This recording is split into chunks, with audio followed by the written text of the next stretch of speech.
తెలంగాణ రాజకీయాలు మరోసారి వేడెక్కుతున్నాయి. త్వరలో జరగనున్న మున్సిపల్ ఎన్నికలను రాష్ట్ర రాజకీయాలకు కీలక మలుపుగా భావిస్తున్న ప్రధాన ప్రతిపక్షం బీఆర్ఎస్ అత్యంత ప్రతిష్టాత్మకంగా తీసుకున్నట్లుగా తెలుస్తోంది. పట్టణాలపై పూర్తిస్థాయి ఫోకస్తో గెలిపే లక్ష్యంగా వ్యూహాత్మక అడుగులు వేస్తోంది. మున్సిపాలిటీల్లో మెజారిటీ స్థానాలు సాధించి రాష్ట్ర రాజకీయాల్లో తిరిగి ఆధిపత్యం చెలాయించాలన్నది పార్టీ లక్ష్యం. అందులో భాగంగా కేటీఆర్ నేరుగా రంగంలోకి దిగి క్షేత్రస్థాయి నాయకత్వానికి స్పష్టమైన ఆదేశాలు ఇస్తున్నారు. ఉమ్మడి జిల్లాల వారిగా నిర్వహిస్తున్న సన్నాహక సమావేశాల్లో స్థానిక సమస్యలు, అభ్యర్థుల బలబలాలు, ప్రచార వ్యూహాలపై లోతైన చర్చ జరుగుతోంది. మున్సిపల్ ఎన్నికల ప్రచారంలో కాంగ్రెస్ ప్రభుత్వ వైఫల్యాలే ప్రధాన అస్త్రంగా బీఆర్ఎస్ భావిస్తోంది. ఇక గులాబీ పార్టీ బస్తీబాటుకు సన్నద్ధమవుతోంది.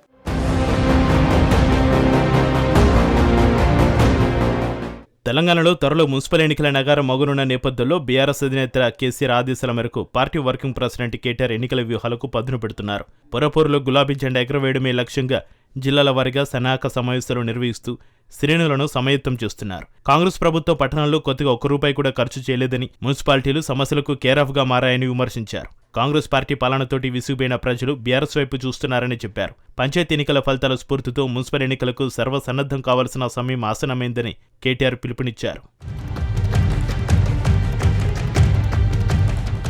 తెలంగాణ రాష్ట్రంలో 117 మున్సిపల్, 6 కార్పొరేషన్లు ఉన్నాయి. త్వరలో జరగబోయే ఎన్నికల్లో మెజార్టీ స్థానంలో విజయమే లక్ష్యంగా గులాబీ పార్టీ ప్రణాళికలు రూపొందిస్తోంది. అందులో భాగంగానే ఉమ్మడి జిల్లాల వారీగా సమీక్ష సమావేశాలను పార్టీ వర్కింగ్ ప్రెసిడెంట్ కేటీఆర్ ఆధ్వర్యంలో నిర్వహిస్తున్నారు. వరంగల్, కరీంనగర్, నల్గొండ, మహబూబ్ నగర్ నేతలతో సమావేశాలు ముగిశాయి. మున్సిపల్ ఎన్నికల్లో అనుసరించాల్సిన వ్యూహాలపై సుదీర్ఘంగా చర్చించారు. వరుసగా జిల్లాల వారీగా భేటీ అవుతూ వ్యూహాలను వివరిస్తున్నారు. పార్టీ అధికారంలో ఉన్నప్పుడు అన్ని మున్సిపాలిటీలను కైవసం చేసుకుందని, అర్బన్ ప్రాంతాల్లో పార్టీకి ప్రజలు ఆదరణ ఉందని, బీఆర్ఎస్ ప్రభుత్వం చేసిన సంక్షేమ పథకాలను, అభివృద్ధిని వివరించాలని సూచిస్తున్నారు.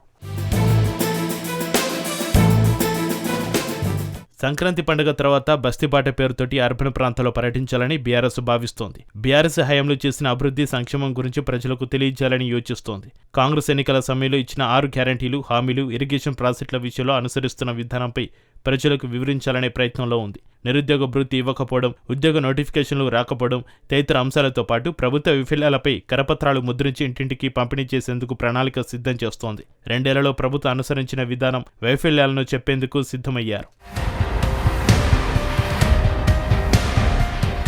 ఇటీవల పంచాయతీ ఎన్నికల్లో అధికార పార్టీ ఎన్ని ప్రలోభాలకు గురిచేసినా, అడ్డదారులు తొక్కినా బీఆర్ఎస్ మద్దతుదారులు 4,000 పైచిలకు గ్రామాల్లో విజయం సాధించారని, ఇది ప్రజల్లో ప్రభుత్వంపై ఉన్న వ్యతిరేకతని, గులాబీ పార్టీకి ప్రజల్లో ఉన్న సానుభూతిని స్పష్టం చేస్తుందని పార్టీ నేతలు అభిప్రాయపడుతున్నారు.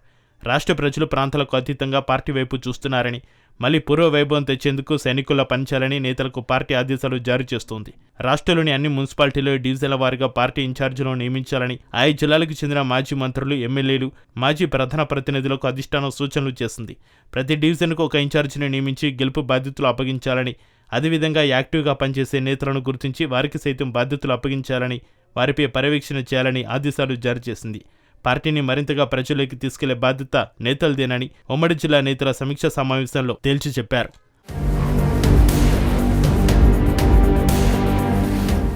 మొత్తానికి మున్సిపల్ ఎన్నికలు గెలిపే లక్ష్యంగా బీఆర్ఎస్ అస్త్రశస్త్రాలను సిద్ధం చేసుకుంటున్నట్లు తెలుస్తోంది. పార్టీ నేతలను ముందస్తుగానే అలర్ట్ చేస్తోంది. అటు ఉమ్మడి జిల్లాల వారీగా సమావేశాలు ముగియగానే నియోజకవర్గాల వారీగా సమావేశాలు నిర్వహించాలని భావిస్తోంది. ఇక నుంచి నియోజకవర్గాల ఎమ్మెల్యేలు ప్రజలకు అందుబాటులో ఉండాలని సూచిస్తోంది.